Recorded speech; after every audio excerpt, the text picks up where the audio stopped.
Hi, everybody. Welcome.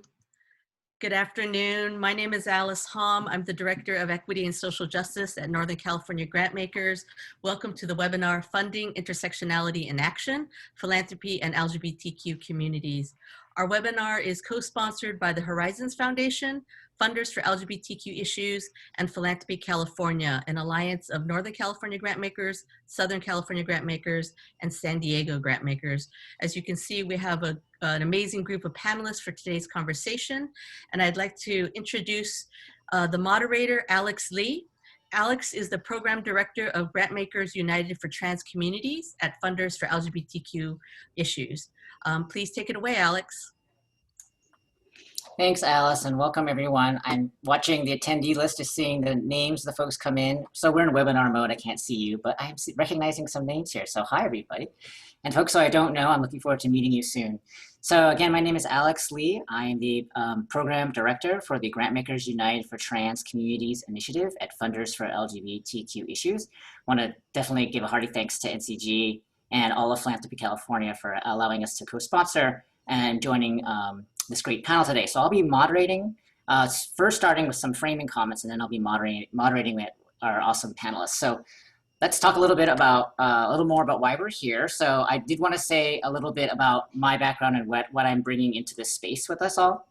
By the way, I use he and him pronouns. And actually, if those of you if you can put your pronouns next to your names in the participants window, that would be awesome. You can rename yourself that way. That'd be great for us. Okay, so Grantmakers United for Trans Communities, or GUTSI is how we pronounce it, is an initiative by Funders for LGBTQ Issues to help foundations deepen and expand their relationships with transgender, gender non-conforming, and gender non-binary communities. And that, of course, is through grant making, but also just learning from each other, creating learning communities with each other as peers, and also learning from the trans community, and also thinking about trans community members as peers, so working alongside us, potentially even as managers and supervisors, VPs, heads of foundations, that sort of thing. So it's about deepening those relationships and keeping those channels open so we can all do better work with each other. My background is work with trans community members. I am a member of the trans community. I have experience starting a trans group from the ground up. It's the TGI Justice Project, which is located in San Francisco. And so that was some years ago. So I have some experience though, understanding what it's like for folks on the ground starting and running transgender-led organizations, transgender people of color-led organizations, when unfortunately we're still dealing with a lot of philanthropy who doesn't quite understand or know trans people. So there's a lot of education that needs to happen. So this topic is very meaningful to me, this passion of wanting trans groups and trans women of color, especially led groups, to get more attention and support from foundations is really important to me. So I'm very happy to be able to play this role and be on this webinar with you all. So this webinar's purpose is to explore how COVID-19 and the resurgence of the movement for Black Lives has impacted LGBTQ communities in the state of California, with a particular focus on how trans communities and organizations serving them have been impacted and responded to the impact. So we'll provide you with some real life examples of opportunities to fund work by and for the trans communities that is inherently intersectional. So it combines race and gender, income and class and culture, language, ability and disability, among many other things. So I have 4 panelists joining us today. I have Judy Belk, who's the president and the CEO of the California Wellness Foundation. Yes, wave. So folks know exactly, we're all labeled, so I guess it's like our name tags. Francisco Buchting, who's the Vice President of Grants, Programs, and Communications at the Horizons Foundation. Tracy O'Brien, who is the Transgender Care Coordinator at the Family Health Centers of San Diego. And Bambi Salcedo, who's the President and the CEO of the Trans Latina Coalition. Okay, so we're going to also be interacting with you in the chat. So we're going to be posing questions throughout the webinar that you can respond to, substantive questions. You can also, of course, chat at us in response to anything the panelists say or any comments that strike you or you have something to add. So please use that chat box. We'd love to see some interaction there.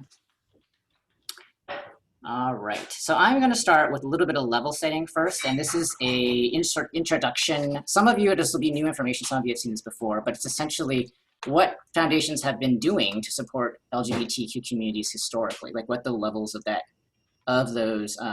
support looks like. So I'm going to share my screen.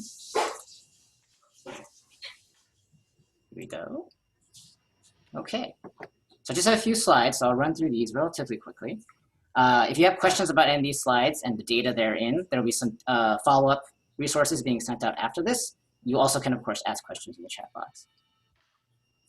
All right, so this is this. Alex, Yes, sorry go ahead. the chat box has been disabled, so unfortunately we're not able to use that right now. But we can put things in the Q&A, so folks look in the Q&A box. We could see things there. So sorry about that. We didn't catch that early enough. Okay, Q&A away, please. Use as a chat box. All right, so the state of LGBTQ philanthropy. So funders for LGBTQ issues has tracked the way foundations have supported, or unfortunately in many ways not supported, LGBTQ communities for a while. This graph actually begins before my organization started, so we actually also did some historical digging around. But as you can see, the numbers really, the funding didn't really come up to substantial levels until the last 20 years. So a lot of the action in terms of supporting LGBTQ communities from the institutional foundation world didn't come until relatively recently. And in 2018, which is the latest data that we have, you can see that the funding really has reached about, let's see, 209 million. So that's where we are in terms of total foundation funding. And I say foundation specifically, this doesn't include individual grant making. We don't, or donations between and among individuals. We don't have that record, that data. Spikes on the graph correspond to key moments in recent LGBTQ history. So as you can see, 2007, 2008, that was around marriage equality. This was the philanthropic response to marriage equality. And then in 2016, that was the response to the Pulse massacre. So these are sort of pretty impactful moments in LGBTQ philanthropy.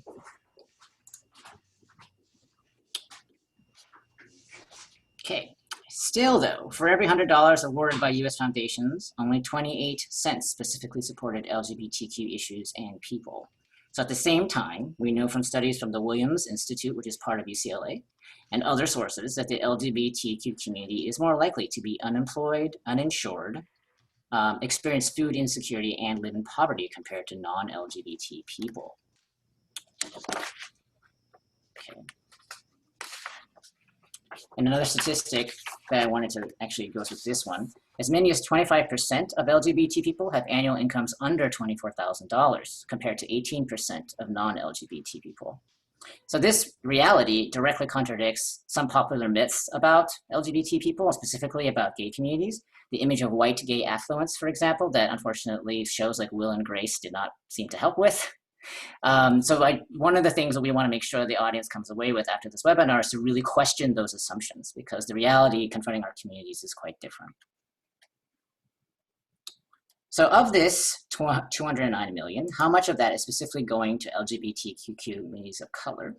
So despite the inherent complexity and intersectionality of the work by LGBTQ communities of color, funding has been relatively stagnant. You can see really only increasing in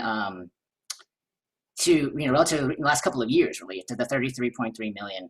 And we don't think that the situation in 2016, I mean, we hope that it doesn't happen. This won't happen again. This is a one-time increase in response to a particularly violent and awful situation.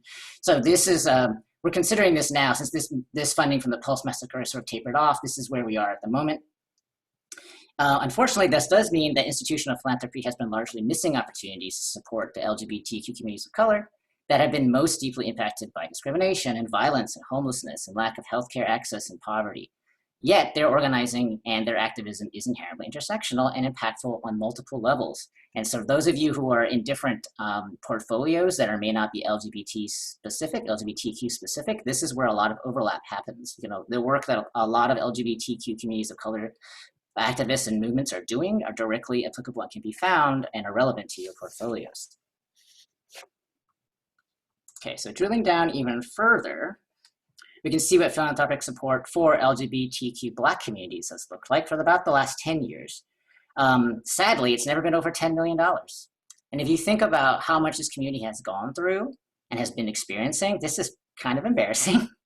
And as our sector, as like many in society, you know, we're paying closer attention now to systemic anti-Black racism and how it operates. And this funding level is just really not anywhere near enough.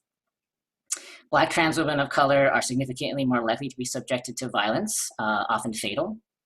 And this funding is obviously not sufficient to meet that need or to even scratch the surface of it really. And I'm hoping, you know, our panelists will actually have a lot more to say about what that reality looks like without the funding necessary. Okay, so looking at trans communities, generally speaking, this is where we are in terms of overall funding levels from institutional philanthropy. So right now we're at a current high of $28.5 million a year. We like to see this uptick. I mean, we're glad that it's not going down, but again, we're still not near where we need to be for our movements to be fully resourced and successful. I like to give people, you know, more of a sense. So every $100 awarded by US foundations, only 4 cents supports trans communities. Another way to think about this is that for those of you who are familiar with the San Francisco Museum of Modern Art, their annual budget is $60 million. So less than half of the, if you cut that museum in half, you get a trans community. Or if you are familiar with the real estate prices in San Francisco, a couple of blocks of houses. So you can imagine what it's like when a fully resourced trans movement, what we're able to accomplish. We've already done a lot. We've impacted society and transformed society in very profound ways. We can imagine how much more we could do if we were fully resourced. Okay, and just a few weeks ago, we released a new infographic that spotlighted funding for Black LGBTQ communities, and we're able to drill down even further to look at funding for Black, trans, and gender nonconforming people and communities and activism.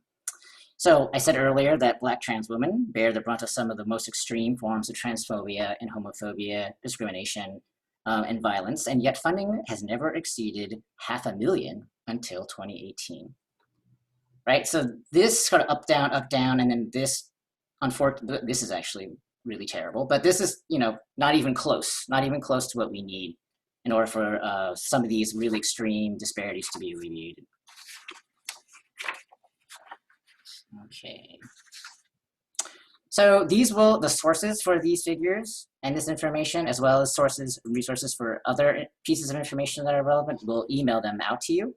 Right, Alice said, it'll go up in a follow-up email. And if you have any questions, of course, you can also email me directly and also put stuff in the Q&A. All right, so I'm going to transition to the panel. So I'm going to turn my screen share off to do that.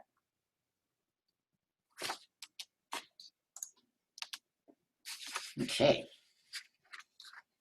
So the slides give you some more context for what the support from foundations has looked like for our communities, and also a sense of what the opportunities for intersectional and impactful grant making that institutional philanthropy has actually missed. So opportunities that unfortunately were never supported, or routes or strategies that were never adequately funded.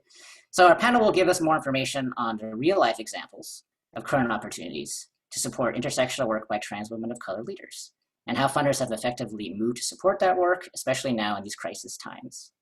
So I have a question, my first question to our panelists, and we're going to try to do this conversational style as much as possible. So this question is for Bambi and Tracy, as representatives from 2 nonprofits that are working with trans communities. So question is, how is your organization responding to the COVID pandemic and the resurgence and movement for Black lives? And secondly, how are you seeing other LGBTQ organizations in the state responding?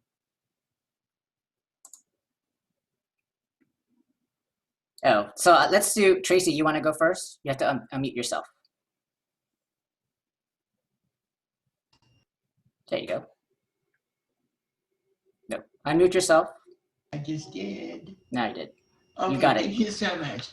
Family Health Centers of San Diego. My name is Tracy O'Brien. I'm the Transgender Health Coordinator with Family Health Centers of San Diego since 2003. So this is a transgender program within a larger nonprofit medical health provision CBO in San Diego. In March 11, 2020, Family Health Centers ED and Chief Medical Officer created the COVID-19 monitoring and response template, working closely with the San Diego Public Health. Our call center immediately implemented messaging to advise patients of self-identifying concerns about COVID-19 and having heightened risk factors. Systems were created to have patients with heightened risk to be triaged by infection control of Family Health Center leadership immediately. Providers were identified and fit tested for N95 respirators and will be in full personal protective equipment. The lobbies at our clinics became screening process and testing process. Systems were set in place in every location to have hand sanitizer and patient coming for care services. And also offer, most importantly, instead of coming in for care, we offer telehealth services. But most importantly for the employees, we gave the option to stay home during those crucial months of March and April and May. We were offered to take PTO to stay home or even work remotely in some instances. And then as school closures began to affect our employees' morale with their kids, family health centers began implementing lunches for kids and also food pantries for the families. Now, when it comes to other LGBT organizations, the LGBT Center here in San Diego had a conversation with the LGBT Black community, directly responding to Black Lives Matter and the treatment of African Americans and other folks of color in the larger LGBT spectrum. The center had a town hall where we decided that the police would no longer be allowed in the center in uniform, on duty, no reason whatsoever. And I thought that was really, really great because there has been a really contention in our community when it comes to people of color being at the LGBT center. The LGBT center also made a plan to train and retrain all of their front desk volunteers. Now that's very important because usually at our traditional LGBT centers, the volunteer front desk are usually elders in our community. So we're talking about another generation of LGBT older folks who may have different worldviews of the young generation today. So that was a really important thing to look at with our community. Hey, And also the volunteers are required to go through cultural competency training as well. Tracy? Yeah. Sorry to interrupt. I did wanted to ask you though, are all these interventions, how are they reaching trans women of color? Well, the trans women of color were invited to. Okay, are they coming? Are they coming and participating? I'm sorry? Are they participating? Are they taking a full advantage? That's what I would like to ask you. Oh, okay, well, we participated, and then the LGBT Black Coalition, which is inclusive of Black trans women, created a COVID-19 response to the disparities for transgender, African-American transgender individuals. So that was created, yes. Okay, thank you. So let me go ahead and open up for Bambi. You want to respond? Primero que nada, yo quiero darle gracias a mi poder superior por darme la oportunidad de estar aquí y también darle gracias a las personas que nos acompañan. I know that it was probably hard for some of you to understand what I just said, but it is a customary thing that I acknowledge my creator in my native language. And I also want to obviously honor the beautiful and amazing people who are joining us today. Thank you so much for the opportunity to participate in this panel, which is super amazing, really, that we are talking about this reality, right, that we're all experiencing, particularly trans people of color, right, and especially trans women. And also, thank you so much, Alex, for painting the picture of really the investment that it has happening in our communities. But the reality is that, COVID-19 has brought a different reality for the trans community, right? As we know, obviously, this is a global pandemic and everyone has been impacted and affected by it. But we have to look how trans people were situated in 2020 and how this global pandemic has set the trans community, the trans movement, and even trans-led organizations that have been popping up for the last 5 years into how we're set further behind, right, because of this. As we know, there was people, obviously a lot of people who benefited from the stimulus checks and from like the benefits that the government put out. And as we know, employment in trans communities, it's very scarce. And so many trans people were not able to benefit from that. And again, we are very lucky that as an organization, we have been able to build programs that are specifically not just designed, but also informed by members of our community. As it is sad that in 2020, the Trans Latino Coalition is the only trans-led organization that has like a multiplicity of services specifically to support the trans community here in Los Angeles. And just in the last 4 years, right, we got our first grant in January 2016.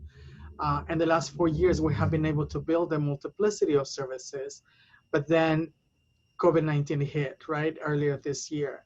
And we made the conscious decision for us to keep our organization open because we knew the members of our community were not even going to have even food to eat, right?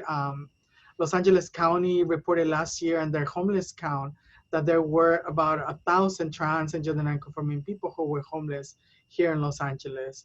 And we give lunch every day.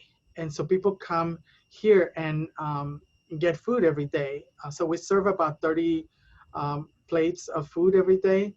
And so we wanted to make sure that our community had the opportunity to even have a hot meal, even if it was once a day. In addition to that, like I said, we continue to have services for our community. We obviously accustom ourselves into making sure that we implement protocols into our organization to make sure that our staff and also our clients, are safe. But I do want to say that there were a few different groups of, I guess, foundations, if you will, who supported us for us to support our community. And so we have been able to provide emergency relief to community members.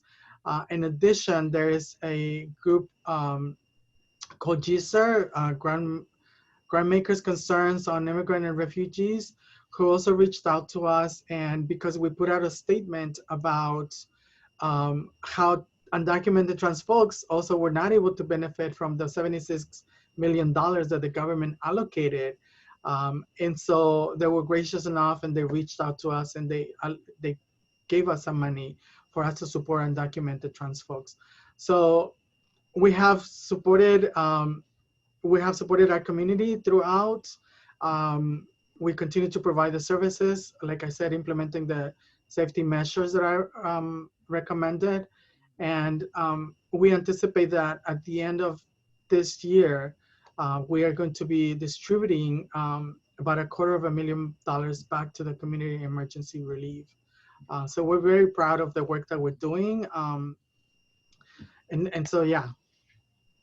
I could just say something to that, please. I mean, I really applaud Bambi and the program there in Los Angeles, and to also make it clear that her program is one of the only trans-led and trans-funded programs. See, our reality here is different here in San Diego, because my presentation was presented from another view. My program being attached to a larger CBO, the COVID funding for trans folks being a part of the Black Coalition, and then the center being a part of the center.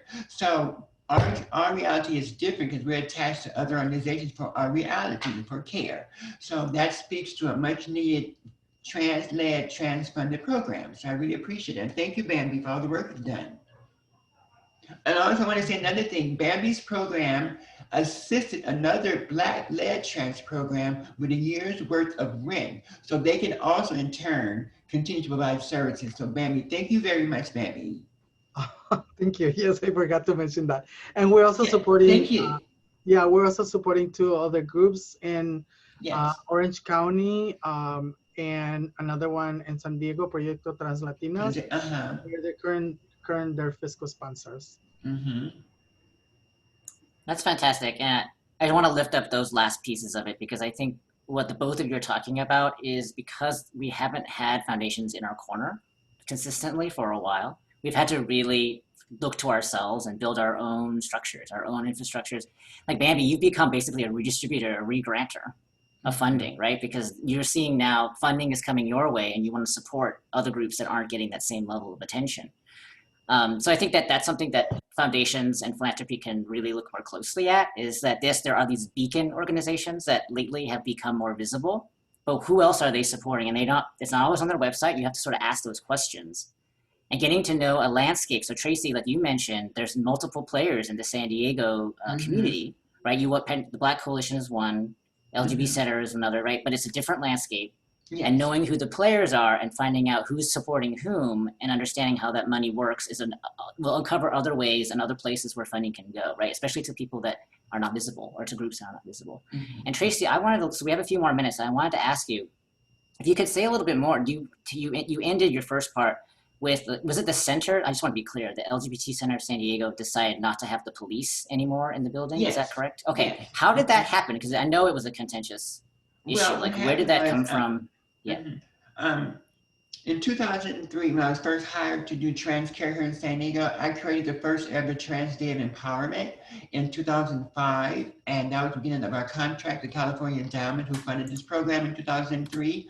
So I was looking at a way to bring the community together, so we created the Trans Day of Empowerment to be the complete opposite of Day of Remembrance. At that first event, we had like 50 people. Well, last year, we had over 200 people. So a couple of years ago, we have a police officer who recently transitioned, and she had some experiences in the community were not too welcoming. So I spoke with her and I said, I really want to acknowledge you. But I put at that time, it was in 2016, I think, for a Day of Empowerment to honor her. Well, at that Day of Empowerment came, and I spoke with her because kids had come to me, trans youth and trans students had come to me saying they had been harassed by the police on the street. They have been harassed by the police coming to the LGBT center. So I told her this. I said, why don't we do this? Why don't you come out of uniform so we can start some type of dialogue? You know what I'm saying? Some type of dialogue. Well, whatever happened, she came in uniform. And it was so contentious. It was so there was almost like a riot. So that started the conversation. And also other times, because the LGBT center is like a refuge for a lot of our street kids and our homeless kids. So they were being banished from the center's front door. They can come inside. They can attend anything. They were being shunned away. So the community stood up to the center, and there's a history of Black and brown exclusion in the LGBT community at large anyway. So there's always been a history of exclusionary measures at the LGBT Center here, in probably all over the United States. So that's when it came. We had our Black Town Hall winter of 2019. And this was the result of things that were brought to the table. So the San Diego LGBT Center leadership team made these new proclamations where the police can no longer come to the center in uniform bearing arms. And that's how that happened. And then there's still a lot of contention in our community where the older LGBT folks did not agree with it, but they stood their ground, and here we are. Yes. That's great. I mean, I love hearing stories like that, especially because they play out over time. Like you started off with a particular situation and you learned from that, right? And then you were able to bring the entire center around to it. So that's a great example of intersectional work, something that happened to specifically Black trans folks trying to access the LGBT center, essentially educating the entire rest of the community, right? So that's wonderful. Okay, so I'm going to move on to our next question. This is going to be for Francisco and Judy. And so you heard a little bit about what Tracy and Bambi have been working with and on. These are not things that are new to you. You've heard them before. So can you give us some examples of other types of intersectional or related intersectional grant making that your foundation has done recently that you're particularly proud of? And how did you come to understand, how did your foundation also come to understand intersectional grant making as being LGBT inclusive? This may not be, let's flip that around, Francisco. Like how did you, for Horizons, how did LGBTQ support turn into multifaceted intersectional grant making? So I think I'll start with Judy first. Can you hear and see me okay? Great. Yes. First of all, I try to start all my interactions these days with gratitude. So I want to really thank NCG for putting on this program. I know I'm learning a lot, and I hope my other fellow funders. I also want to give thanks and appreciation to Alex, to Bambi, and to Tracy. Those of us on the funding side, although it's been tense over the last 6 months, it's really you guys who, folks who are on the front lines, who are providing the services and doing, we know, a lot more with a lot less. So I just want to extend my appreciation. I think most of the folks in the audience know about Cal Wellness, but let me just tell you a little bit about our approach, which helps understand why intersectionality for us is in our DNA. We view ourselves as a public health foundation, which means for us, our North Star are the social determinants of health. And I always say that's just a fancy way of saying place, race, how much money you have, your education, all of those determine whether or not you're healthy or well in this state. And probably the through line that's always been an indicator, which this COVID pandemic really impacted, is race as a through line. So when we really look at the support that we've provided to the LGBTQ community and other communities, everything we do, which focuses on providing health and wellness to the poorest and the most underserved communities in California, really touches that community, because we know that the LGBT community is represented disproportionately in homeless, formerly and incarcerated. In terms of access to healthcare in the immigrant community, seniors. But I think what we have to do better at Cal Wellness and do better in the funding community is to be more intentional. Intentional in zeroing in on the specific needs and building the capacity of communities who may be part of the broader, but because of racism and homophobic, are not often, as the numbers that Alex just shared, are really getting the attention they deserve. So I just want to share with you a few examples of how we've tried to be a little bit more intentional.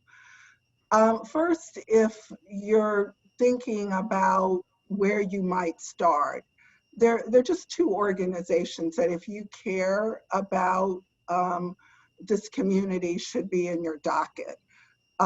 One is the Horizons Foundation. The Horizons Foundation, we support community foundations around the state. For us, Horizons Foundation, with a mission focused on serving the LGBT community and doing it looking at issues around race and other intersectionality, should just be on your docket. We provide them general operating support, and you'll hear from Francisco about how they are using those resources. The other group, which again, I think is low-hanging fruit, is the funders for lesbian and gay issues. We provide core operating support specifically to advance the health and well-being of LGBTQ communities in California. We've learned so much from them in terms of research that they've done, so they should be on any docket of any funder who's saying we're really wanting to be more intentional. And then for us, a couple of examples based on what our particular interests are. We're one of the largest funders in the state around violence prevention. We believe violence prevention is a public health issue, and we have been particularly concerned about hate violence against the Black community, but also against immigrants and the LGBTQ community. So we've provided funding support to the Bryan Star Human Services to support their hate violence prevention effort. The other issue that we are joining with others across the state that we are really concerned about has been the census. And we want to be sure that everyone in California are counted.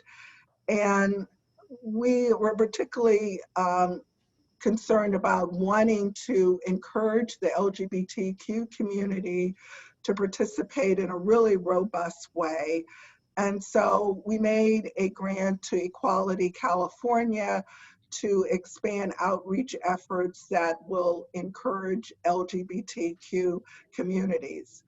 And then finally, we are one of the few large foundations where half of our dollars go to direct services. We do a lot in terms of advocacy and movement building, but we are proud to say that we also feel very strongly about direct services, and that's also an area that the LGBT community is underserved in. And and we are also, one of those areas is around senior citizens and oral health. And I know you would say senior citizen oral health, but it's an area that as we get older, you'll find out, for example, oral health is not covered under Medicare. And so we provided in the past core operating support to support healthcare for low-income and adult seniors living with HIV and AIDS because of homophobic and a lot of reasons. A lot of dentists we found were not opening their doors to serve the LGBTQ community. So those are just some examples of our work. We have a lot more to do. Definitely going to be exploring how we can support Tracy's and Bambi's organizations. We're always looking for good examples, and we have a lot to learn in this space too. Thank you, Judy. All right, Francisco, what are you thinking? Hello, everyone. First of all, I want to echo Judy's comments around, Tracy, Bambi, in particular, and your work that you're doing at the front line, especially at this time, as well as all of our grantee partners and NCG for putting this event on. Also, Judy, thank you for the kind words about Horizons. It's been a valued re-granting partnership we've had with Cal Wellness for a very long time. And I think it speaks to, as well as other foundations such as Hewlett and Blue Shield, but I think it speaks to our approach. And I'm gonna approach your question, Alex, in two different ways. One is for Horizons. We've known from the beginning that the LGBTQ movement change has happened at the grassroots level. Yes, like most social justice change happens in service to underserved groups. So what we've done is a strategy of really building the grassroots to the point where we support pillar communities within the LGBTQ community. But then within that ecosystem, we do not walk away from our grassroots, because some of the best ideas where the rubber meets the road, where services happen, a lot of times are at the grassroots level. So how do we move it into intersectionality? One of the key things about Horizons and that's been part of any application that you see is we ask, who in the LGBT community are you serving?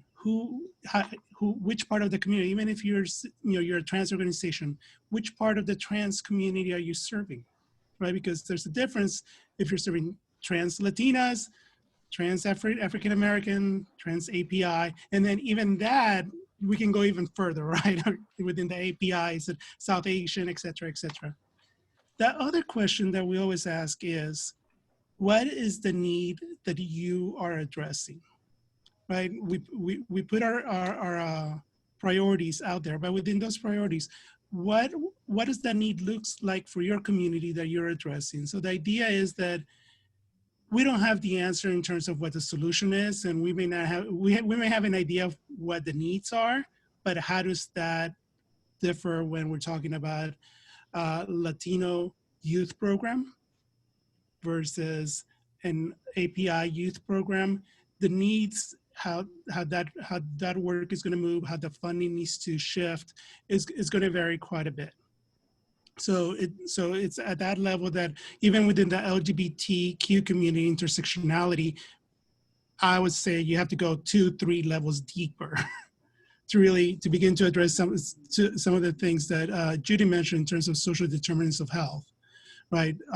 Because you have to start at the vector a lot of times what we see in our data is the end results. And sometimes we have to go at the beginning and try to tackle and make some change at that point. I think your other question was in terms of an example of, yeah, I think, with COVID-19, we put close to $1 million out in terms of rapid response grants. But before that, the need was just incredible. As you pointed out, Alex, in the slides, and as Bambi and Tracy pointed out, so COVID-19 did not help. At the same time, COVID-19 provided some opportunities to engage with our long-term partners in interesting ways that we never thought we would, and as well as bringing new partners that maybe had not applied to us before. But I just want to give you an example of what, when you say, how do we lean into intersectionality? This is pre-COVID. So Horizon has been investing for a while in refugee and asylee work for LGBTI folks, both the legal side as well as the reallocation side. And when the crisis at the border started to, well, not started, but it increased around 3 years ago, we started to hear a lot of reports around transgender women being held in isolation for their protection. And we know that, as in human rights organization, isolation is a form of torture. The other reports that we started to hear was HIV positive LGBTQ people not having access to their antiretroviral medication. So, how do we lean into a space when other funders were leaning in there, and how can we approach it from more of a grassroots Horizons perspective? We talked to a few number of our partners there, and what we came up with was to really provide detention bonds to get trans women who have been in isolation or LGBTQ people who are being denied their HIV meds out of ICE detention. To our knowledge, that had not been done at that level. It was very intentional, and it was, working with our partners to do that. And it was a way for us to move into a sector even deeper, but to carve out a place with the resources that we had available. Side note, I guess a side benefit, if you call it that when somebody shows up for their hearing, which most people do, most people do want to show up for their asylum hearing, when the bond funds are returned, the federal government has returned them with interest that would have been earned on those funds while they were being held. So the fund itself continues to grow. So that's just an example of where we went from the local level to the border to carve out something that was interesting, very really transitional and life savings. Yeah, I wanted to just add, since my background is regarding prisons and criminal justice, that this is it was a huge deal when you said it. When you said this first, when you were starting to do these bonds, because I remember, so when I was advocating for trans women, mostly, who were in jail, and really the solution was to get them out of jail because they were experiencing a lot of abuse. That was something that funders wouldn't go. They would do all sorts of other things. They would pay for all sorts of education, training for jail workers, all that stuff. But the part about bonding, putting up bond funds to get people out, was just something they weren't willing to do. And so to hear now that, and you're not alone, there are other funders who are doing this, who are contributing to bail funds now. That's been a really great step forward and been very impactful just in terms of saving lives, so we're gonna switch up a little bit. I wanna go to another question. This is for all of you, all the panelists. And there was a couple questions that came in the Q&A that I'm going to address at the top right now. So the first question was, has the data been disaggregated to look at funding for LGBT cis folks versus trans folks? The answer is yes. So our data in our reports on our website, we have pull out specifically around what is going to trans folks, separate out from the LGBT non or cis folks. And then the second question to that was, is cis-led versus trans-led organizations? This one, we have not done the disaggregation. So this is a level and a dive that we haven't yet taken. It's more time consuming. And as you know, some of these organizations, they can be trans-led one year, the next year they're not. So there's some churn and switching around that makes it hard to track that. But it is something that we're hoping to build the capacity to do. And the second question was, are foundations doing internal and external work, meaning hiring, culture change, et cetera, as well as grant making? And this is actually something that we are seeing happen, especially those who sign up to, my organization has a thing called the Gutsy Pledge, Grantmakers United for Trans Communities Pledge. Judy was an early advocate, actually helping us add a few things, making it better, basically. Judy helped make it better. And then the California Wellness is one of the first organizations to sign on to it. So it's a pledge that we're asking foundations to take to formally say, yes, we're going to do 4 things to improve our relationships with trans communities. One is a commitment to keep learning about trans communities, and that means doing trainings like this. We also have a couple other signatories who are attending this call, so good for you all. So continuing to learn. Second one is actually to look at how you're employing trans people, if you're employing trans people, and then also how you're developing them professionally. Third piece is around actually increasing your grant making. So the actual money, the money going out the door, either percentages of your budget or the actual raw dollars going to trans communities and improving that. And the fourth is advocacy. How are you using your voice to stick up for the trans communities, to speak up for the trans communities? Because there's a lot of visible, much more visible than before, attacks going on now. Thank you, Alice, for putting the link to the pledge in the chat. So you click on that and you can read more. Okay, so that's how we're helping foundations actually look at the whole picture around how they develop relationships with the trans community. And my question now to the panelists, Alex, for can I all have folks. Yes, go ahead, Francisco. And yeah, I think the other report that funders put out was the Philanthropy Closet. And, for me, that report was key. It came out 2 years ago. And it was kind of like, given that Halloween's coming up, it was kind of like the calls coming from inside the house type scenario, where it really was around, the report is how many LGBTQ people that work in philanthropy are in the closet. The results were that actually, when you look at the corporate sector, the philanthropy sector is not doing better than the corporate sector. And that was startling, right? The results was that out of all the foundations that participated, 53.4% of the respondents said they were in the closet at the workplace, in the philanthropic sector. And what I say was a wake-up call, is like, this is our home. And if we don't have our home right, how can we then move out? But the report is very interesting because it also broke out between the foundations with another focus versus the social justice foundation, LGBTQ funds, and that level of outness. It's a little bit different, but I would say still not any better. And I think that's something that I think as a field, we also need to look at in terms of like, who do we bring in into a workplace? How do we deal with diversity, equity, inclusion, belonging? And then who's sitting at the table and who's at the decision makers within our field? Yeah. I would just like to add also, I really agree that report, as a leader in the field, for me, was very painful to read, that the majority of LGBTQ professionals, and it's not like we've got loads of them in leadership roles, but the ones have felt that they could not even be themselves within the organization. So I agree with Francisco that I think on all of these issues we have to work from inside out. I think the other issue too has been, while there has been some movement of gay men leading organizations, there's not been a lot of movement of trans and folks of color, trans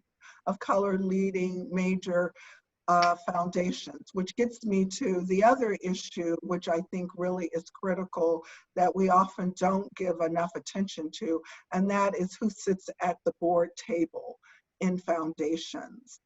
And again, it's an issue about being intentional, and that's really important because in the end, it's really board members who approve budgets. It's board members who also hire CEOs. And again, it's about being intentional. For example, our board just recently went through a process of trying to be more transparent and bringing on new board members, but said very clearly that one voice that was missing at our table was from the LGBTQ communities, and did an intentional outreach in that area. We've had members of the LGBT community on certainly throughout the history, but recently we had not. And so when the board went out and said, yes, we'd like to have somebody who, you know, knows something about community-based healthcare, others, we also want a representative. So that is, that's an area that I think we all need to give more attention to, but that was pretty painful to see that that study.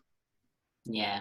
So this is actually part of a conversation that we had been having when we were preparing for this panel about challenges that we're experiencing, both as grantees seeking money and also as foundations who are trying to move peers. And this is one piece, right? The lack of representation in these key decision-making roles. So Bambi, did you also want to respond and also talk a little bit about challenges you've experienced?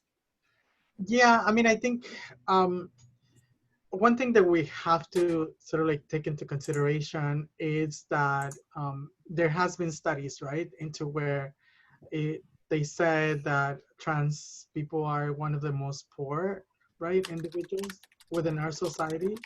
And also understanding that it has been only in the last 5 years that there has been sort of this boom of trans-led organizations, right? Like trans people are coming into our power, and we are organizing. Obviously, we have been organizing and participating in multiple movements over the years, but our needs and issues have never been brought to the forefront, right? And so there's a time, obviously, to where, you know, the trans movement obviously got tired of not just the violence that we continue to experience within our society, but also, to be completely honest, members of the LGBT community not really doing what they need to do in order to respond to the violence that we experience, right?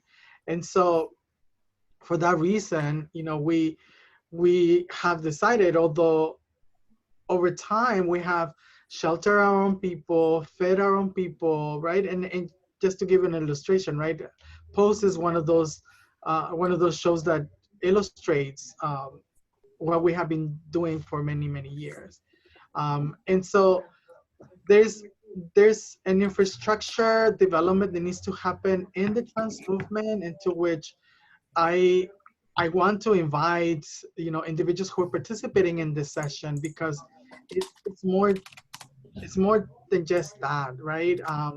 You know, and also historically foundations, or most foundations, don't necessarily fund programs, right? And so if we want to support individuals to be able to organize, and for individuals to be at a better place within our society, and, you know, Judy talked about, you know, the social determinants, right? If we're not able to support individuals to, and in this case, trans communities, right? Trans people to have food at the table, to have a stable place to live, to address, you know, the social conditions that we have within our society, then, you know, we're not really investing in trans people. And what needs to happen really is an intentional investment in trans lives. And in addition to that, I want to also remind us, right, that again, it's only been in the last 5 years that trans, you know, led organizations have been popping up. And so how do we support these trans-led organizations to continue to do the work that we're doing, right? And so that we're not another group that comes and goes. So how do we support the sustainability of these trans-led organizations with, for instance, you know, right, if we think major cities where there are some of these trans-led groups, they are doing great work, but, you know, I mean, we're paying in a 2,500 square foot place, which we already outgrew. We're paying, you know, like $65,000 a year just in rent, right? And so we, you know, we haven't gotten like multi-year grants, for instance, right? Like the grants that we've gotten from the amazing and beautiful people who who are part of these foundations and who believe in the work that we're doing, right? Like we have been getting like just yearly grants, right? And also we have been getting government grants, but they're also being like yearly grants. And so for us, it's always this issue of like, what are we gonna do? What are we gonna do in terms of, we need to have a secure place for us to be, right? So it's important that we support like land acquisition, for instance. And that's one way that we can ensure that those translator groups and organizations that are doing amazing work can at least secure a place where they can function. Thanks, Bambi. And Tracy, you had your hand up, right? Can you unmute yourself? I just wanted to piggyback on that what Bambi said, because we have information. I know you might be able to see this, but this is a needs assessment that we did back in 2004. And I went to the CDC in 2005 for the first ever consultation forum with the trans community. So we've been out there sharing our needs to the masses for almost over 20 years. You can count how many trans needs assessments have been completed and disseminated. And we're still waiting for something concrete that is tailored to and be intentional to the trans community, and not something that is similar to a cis needed organization or what their needs are. Our needs are complex and paramount only to the trans community. So I think we need to separate our old thoughts. Okay, this is another community might need this, not need that. No, we have the information, it's all right here of what we need, you know what I'm saying? So I think it's important that grant makers look at that information and ask the trans community, because once again, there's this myth that California trans community is just alive and doing well, and that is not the case. Because we only have very few, like Mamie said, trans organizations who are doing very great work, but our community population is paramount here in California, and it's needed for much education, much career development, and many other things are needed for the trans community to be self-sufficient, and sustainability is paramount. Thank you, Tracy. All right, Francisco? Yeah, just to piggyback on a couple of things, I think within the philanthropy sector, I think it's important for us to be very specific with our language when we talk about, well, what is it that we're funding in the trans community, or what is it that we're funding in LGBT POC organizations. And, at Horizons, we make a difference between trans-led or POC-led versus a trans program or a POC program. Because for us, we look at a trans-led organization that the leadership, their board or their advisory group, and who they service is predominantly trans, versus a trans program that may be incubated in another organization. And over the years, we've seen money being shifted around, or organizations all of a sudden developing a program because they're chasing money. And I think sometimes it's our job in philanthropy, in my opinion, to really figure out what is it that we're really funding and how is it that we're leaning into that space.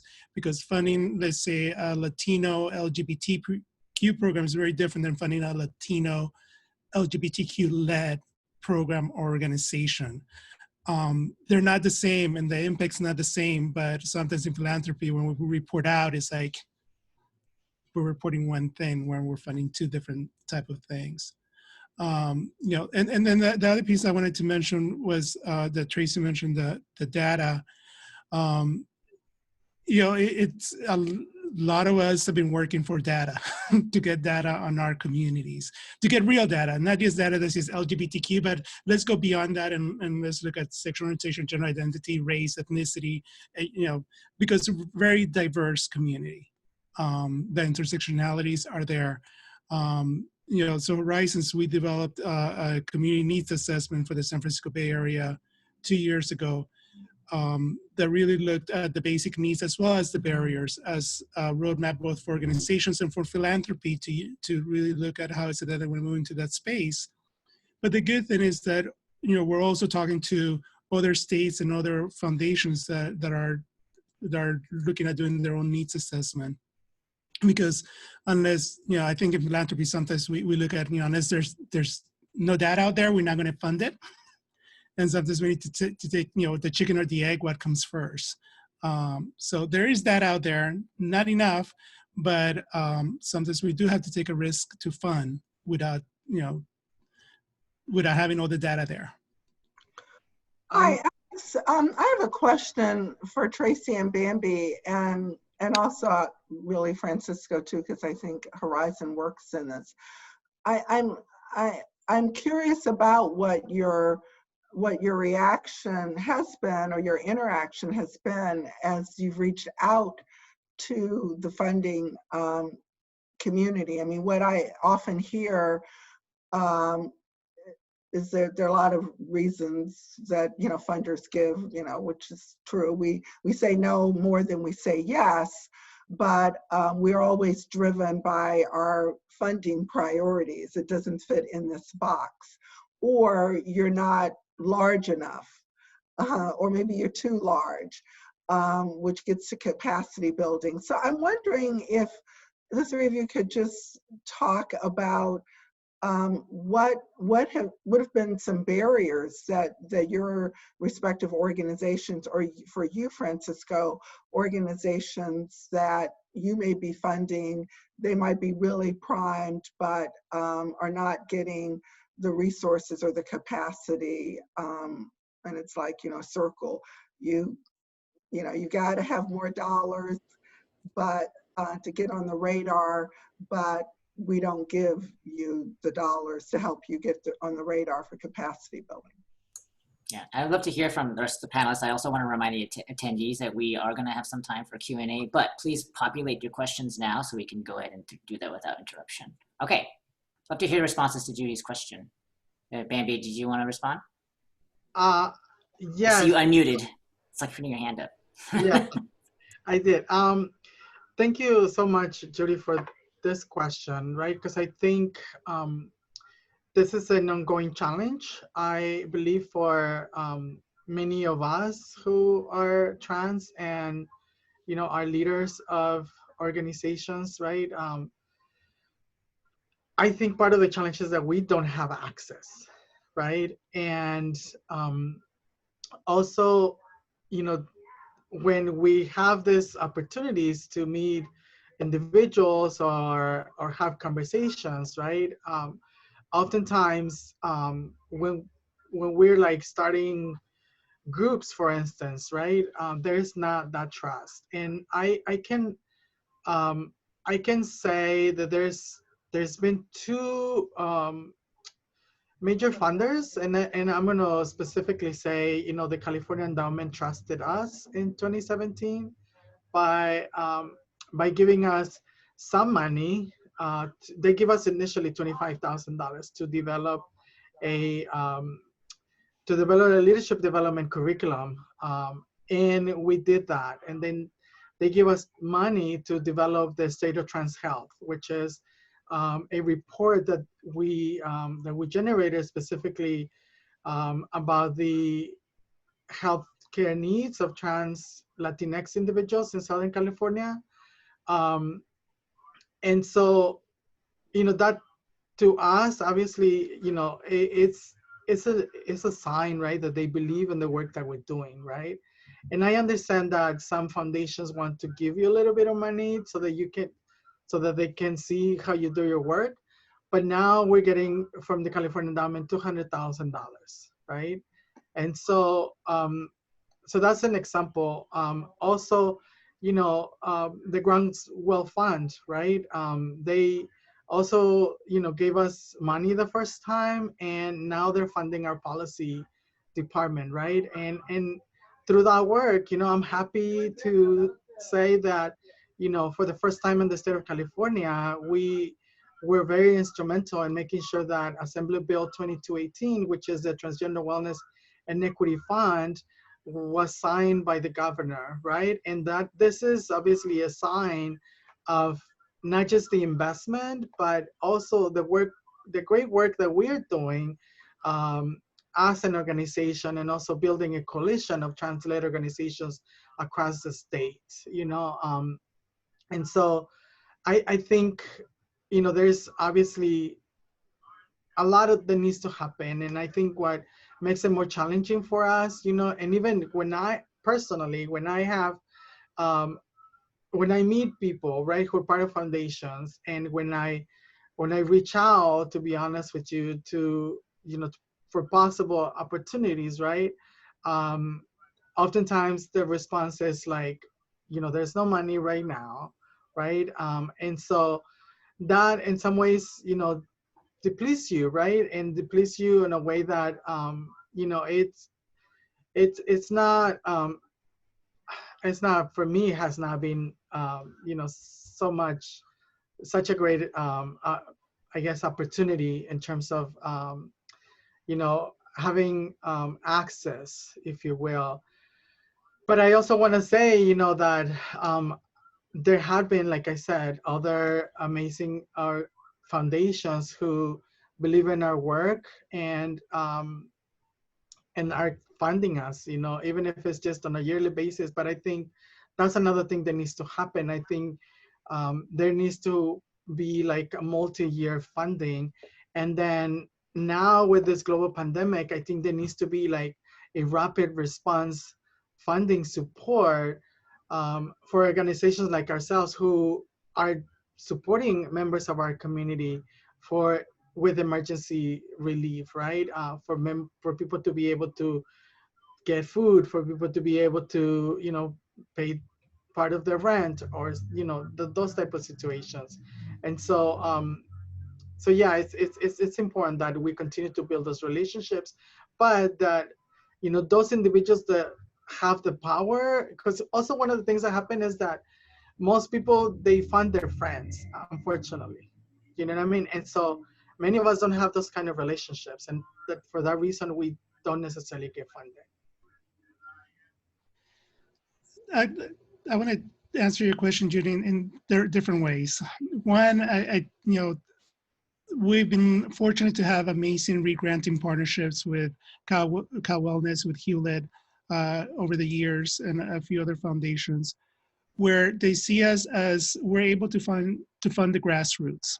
And I can think of 4 or 5 stories where we've been able to fund grassroots organizations that have grown in size, in work, and budget to the level that then, you know, I can say, you know what, take them, make them part of your docket. You know, and I always tell them, you want their money more than you want ours, because, right, pockets are deeper. You know, that's part of our work in terms of how is it that we build and we resource an ecosystem at the grassroots so we can continue growing those pillar organizations, so then they can go to larger foundations than ours. And that is just a wonderful relationship of moving those funds around. I think the other piece is, and this is a little more complicated, and it's not, and I'm just going to use this as an example. For example, if you're a foundation that's funding homelessness or housing insecurity, and I think Judy, you said it at the beginning in terms of like, who do you have in your docket? If you don't have an LGBTQ organization that's working directly on homelessness and housing insecurity, and you're funding in that space, I would say, you know, maybe take a step back and look at that data, because, right, over 50% of youth that are homeless are LGBTQ. In San Francisco, 40% of adults that are homeless are identified as LGBTQ. So how is it that the intentionality is being, how is it that the funding is matching the intentionality, and who is it that's getting those resources? And, you know, I think we can go down the list in terms of like, what are the disparities that are happening within the LGBTQ community, within the different intersections of that community, and how is it that that's being realized? Another perfect example is, you know, in the needs assessment that we did, we found that close to 90% of the respondents had some type of insurance, which is great in California, right? But how many were accessing their healthcare that they had access to?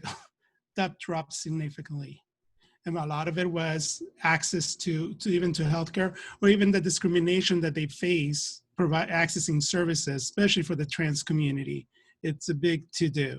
So it's one of those like, how, we've gone this further. How do we go even further when we lean into the intersectionality of the LGBT community, and what does it mean to take our funding to the next level, and who do we partner with at that level? So that was a little more than than a simple answer, but I think it's complicated. And the other thing is like, friends like to introduce friends. So pick up the phone, I would say, and talk to your friends. And I wanted to actually, so we're going to close up this part of it before we go to a Q&A, but I wanted to ask Judy, we talked about how we're going to challenge our peers here. So what kind of challenges do you want to make sure we get out, put in front of our peers here, and ask funders to really think about? Well, just a couple of things. When I said it's not like Cal Wellness has it all figured out, we have work to do. And just listening today, I'm making notes of things that we can do better. But a couple of things, and really, Bambi talked about it, and we need to do a better job. That was a great example, and accolades to our friends at the California Endowment about investing, what was an important, seed amount in their pipeline to Bambi's group, to support them and help them get to a larger grant. And a $200,000 grant is pretty significant. So having that trust, I always try to remind folks that someone at some point had to trust an individual, an idea. Those are the seeds of nonprofits, and we need to do more of that. We ourselves at Cal Wellness need to do more of that. Second, that painful stat that there are colleagues, and there might even be colleagues on this call, who feel for whatever reason they cannot be who they are within their workplace, which I think is so painful. So if you are in a foundation with 10 or more folks, it's likely there are members of the LGBT community within. So what can you do? It's not just getting folks of color, getting LGBTQ folks, in positions, because they are in positions. The fact is, how can you develop an environment in your foundation to make sure that folks feel comfortable being who they are? The other issue, which is underutilized, is the voice that we have. Yes, grant making dollars are so important, but as Bambi and Tracy are saying, we also have power and influence, and we can get into rooms and can get the attention of folks. And there are a few things, like, as you know, under this administration, the executive order has been used as a tool to roll back so many protections for members of the LGBT community, everything from healthcare, military, and foundations can take a stand on executive orders. They can file, friends, amicus briefs for court challenges, which we think with the changes that's happening on the Supreme Court, there are going to be more attempts to roll back a lot of protections for LGBTQ and other folks of color at the court. So there's nothing illegal about foundations using their voice in that area. And then just, again, going back to just a reminder of what Bam is saying, using general operating support, multi-year support.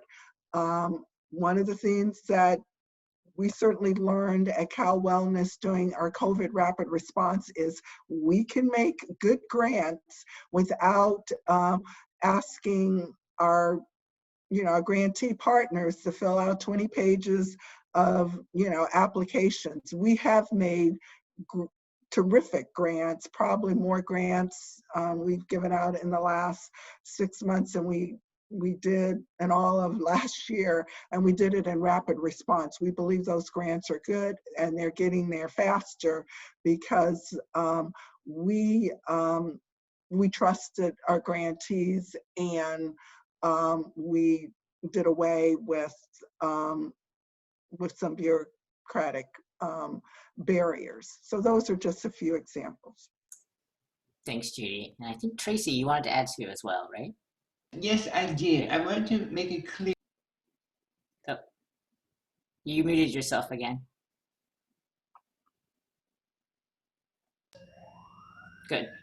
Okay, I want to make it clear the experience here in San Diego is relatively different because the trans service programs here are aligned with existing LGBT programs like Family Health Center and the Medical Center, then San Diego Pride, the San Diego Pride, and then the LGBT Center. So within these three entities, there are transitive services. So I think funders need to be aware of that, how to fund intentionally those services within an existing CBO, and to be open to understand that the needs of the trans community are different than needs of another community, because the trans community, with the data that you've shown, the experiences that we have, and our yearly income are so small that we need to have career development, rapid response grant, and equality and equity programs within existing CBOs as well, until as we continue to have trans-Pacific-led organizations. Because when the California Endowment also funded Project STAR back in 2003, the end goal was that the community itself would have a freestanding program. When that time came, there were no funding sources. There were no funding sources. So we're still here in San Diego aligned with other organizations. So that's important to realize that as well. Yeah. Thanks, Tracy. And that it has historically been the case for the trans community, that it's been a struggle for us to build up and have our own organizations, which is why we keep going back to the Bambi's work and how historic it is, because it was really exciting. Definitely. And the coalition began. So that's something that it challenged to funders. Like if you are funding LGBT organizations or looking at funding LGBT organizations, same thing what Francisco was saying, what Judy was saying, be intentional. Like look at who they actually serve, ask questions.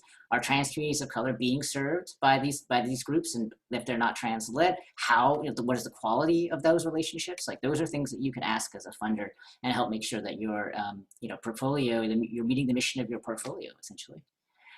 Okay, so that's been our panel, our pre-arranged, pre-scripted questions. I'm wondering if anybody wants to submit more questions to the Q&A. I think we've addressed the ones that have come in thus far. I don't know, Alice, have there been others that you've seen or anyone chatted at you? Okay, you can wait a few minutes. So if you write it in the Q&A box. Yes, and we also want to see, this is a question to attendees. So you've heard some great suggestions and examples of what you could do to increase the intersectionality and intersectional reach of your funding to make sure that trans communities of color, LGBTQ communities of color, for example, are being reached by your funding. What can you commit to doing tomorrow, this month, this year, and into the near future? And you can write your thoughts into the Q&A box. And you can also think about this as what you'd like to bring back to your colleagues. Go ahead, Judy. When folks are writing questions, there's just one other asset I really forgot. Yes, please do. It's really important. And that is that foundations have endowments, and too much attention has been put on the 5% payout, which I know we're certainly increasing that. But we're realizing that we have $1 billion of assets that can impact the community, can impact the markets. And again, this is an area, the LGBTQ community is an area that we need to be more intentional about. But for example, we have a mission, investment alignment program. Our board just set aside $50 million that will be directed to diverse money managers. And we also have done program related investments. We need to do more of those. Those are loans that private foundations, below market rate loans and loan guarantees that private foundations can use from their endowment. And I would say that's another area that we can look at, can we target and be more intentional about those dollars going to support issues of concern to the LGBT community. Obviously, again, those monies are going to get capital to communities of color and others, but there might be some really innovative, intentional ways to use those dollars also. So that's another area that I would hope funders, as you're thinking about mission-related investing of your endowment, that you will think about how you can put a lens of diversity and inclusion on those dollars. Yeah, that's great. I love the taking a bigger picture look at it as well, and the kind of the business of how foundations work. So we did get a good question come in, and I think it looks like Bambi, you want to respond to it. So I'm gonna. Oh, you want to add to that? I just Okay. want to also, name a reality, right? That oftentimes individuals who are in foundations, right, who are well-intended and, want to invest in communities, right? But they don't necessarily have the power to make those changes, and they even struggle, right? Like within, I mean, we're talking about, some members of the LGBT community not being comfortable enough to, to be out, right? And so this is a reality also that, some people who are our comrades in this struggle, right, also face within. And so how do we also empower those individuals to, to believe in the work that they are also doing, right? And to trust that the decisions that they're making are good decisions. And on the other hand, right, there are also individuals who may not necessarily align with the values of the organization, right? Like there are individuals who are there because Oh, Bambi, you muted yourself. no, did you hear me?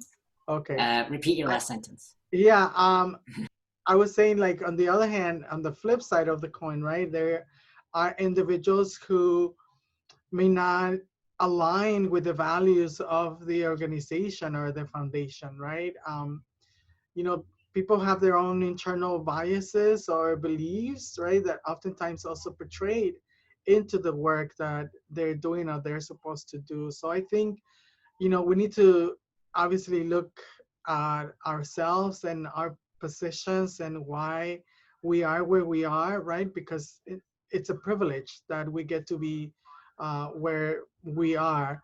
But I also wanna say that, it is important for us to really find ways and be innovative and to ultimately addressing the needs of the most marginalized communities, right? And in this case, I'm gonna say the trans community, once again, right, is one of the most marginalized in our society. And now with this global pandemic, we are gonna set even further behind than, how we were, where we were situated in 2020, right? And so I want to urge people and really invite people to really think about what can you do to support trans people in your localities, and even more specifically support trans-led organizations and groups who who are doing great work but need the resources to continue to do the work. And also, many of us, need that also validation, right? Need that assurance that the work that we're doing, it's great work, and that we're doing what we're supposed to be doing. The Trans Latino Coalition started in 2009, and Francisco was talking about immigration and working with trans community. Back then, like, the only reason why we started was because back then there were two prominent trans-led organizations that were doing amazing work, but were not including the voices and needs and issues of trans Latina immigrant women who were living in this country. And so that's why we started, and that's the work that we continue to do. But that's also work that is not getting funded, right? The work that we do, it's specifically for that. It's we got a rapid response grant from the Groundswell Fund, which is amazing, but those were like 3 months. And so now, we have a rapid response in Aurora, Colorado, who we're trying to sustain with the donations that we get and through people who donate on our website. And so, it's really important that we, again, intentionally invest in trans lives so that we can continue to exist, right? Because if we don't support our own peoples, then we're not doing any good. Thanks, Bambi. And I know that so those comments were a great wrap up actually of this entire webinar. And I know we actually did get a question in. Alice, is it okay if we send them some thoughts from panelists about this question? So I'm going to read the question because I think it's an important one, but we don't have time, sadly, to answer this today right now. So, trans women are women. What can women's organizations or foundations do to begin to include trans women's issues? And what baby steps can we take right now to make a difference? So we're not going to be able to get to it right now, but yes, we'll send some thoughts your way in a follow-up email. This is also a good question to discuss amongst yourselves. This is a question if you were working at this type of foundation. It's a good question to pose to your coworkers just to get the ball rolling, to trustees and to board members and so forth. Okay, so again, thank you so much to all the panelists and everybody who joined us. I believe at one point we had almost 40 people on this call, so that's amazing.